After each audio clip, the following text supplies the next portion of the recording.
Welcome back to American Agenda. We have some breaking news for you right now. Starting June 1st, the state of Delaware will no longer require out-of-state travelers to self-quarantine for 14 days. It's part of the state's Phase 1 reopening plan, which will also allow retail stores and restaurants to open at 30% capacity.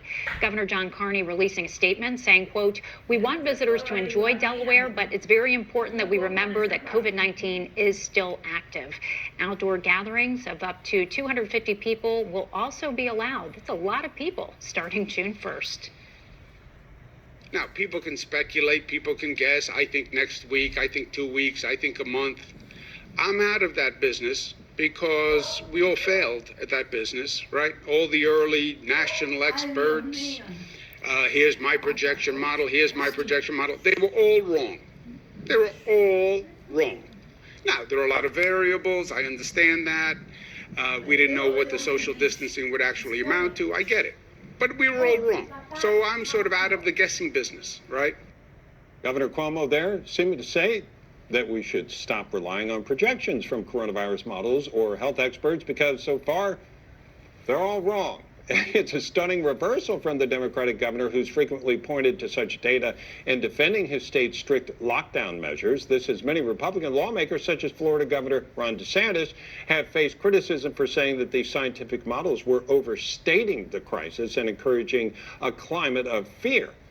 Now, Florida, which has about the same size population as New York, has seen roughly 50,000 coronavirus cases, while New York has seen nearly 360,000. So was DeSantis right from the beginning to not let all his decisions be driven by these models? To weigh in, we welcome Republican congressional candidate in Florida, Christy McLaughlin. McLaughlin, I should say. Christy, what's your response when you see Cuomo saying they were all wrong, we were all wrong? Was everybody wrong? Well, it's very interesting because now that Governor Cuomo is making statements that he's not going to hang his hat on speculation, they certainly hung their hat on speculation, particularly Democrats, when it came to destroying our economy and destroying our way of living in the United States.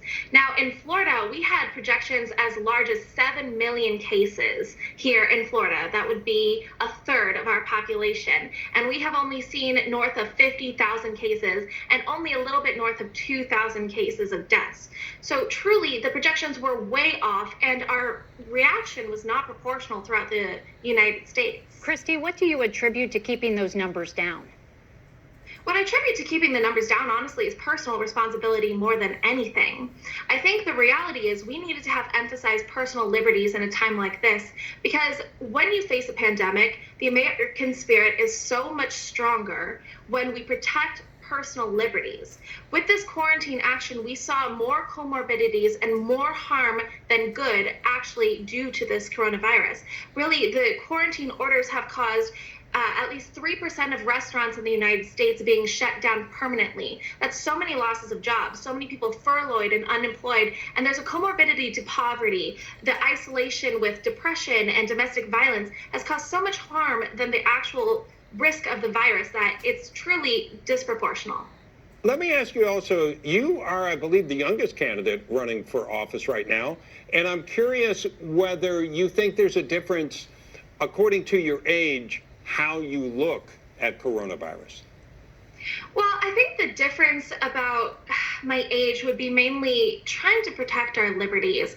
We're living in an amazing time right now, with Joe Biden recently stating that if you don't support him, then you're not African American or you're not black enough for him. So really what it shows is when you are young and conservative, you are focusing on the instinct of maintaining the importance of the law, the Constitution, and reality, and logic overall. So as a young Latina woman, I have always been trying to inspire young people to participate more in the legislative process and the political process, because that is how we are focusing on the future of our nation. And with the coronavirus, I see we are standing on a precipice of a deep dive into socialism, which is so dangerous. So as a young person, that's my goal, is to try to fight socialism and prevent people like AOC from taking total control of the country. What are your projections for November at this point, Christy? As being a Latino, as being a minority, this is a huge issue.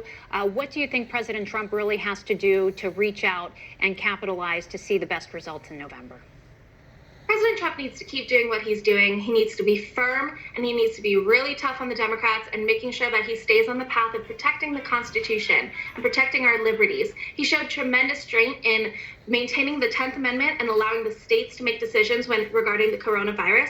But right now, we need to be working on opening back up the economy, letting Americans get back to work, and that alone will revamp our economy, and he will be standing tall in November. Okay, Christy McLaughlin, thank you so much for joining us, and we wish you the best. Coming up, we'll have continuing coverage of the coronavirus crisis after this.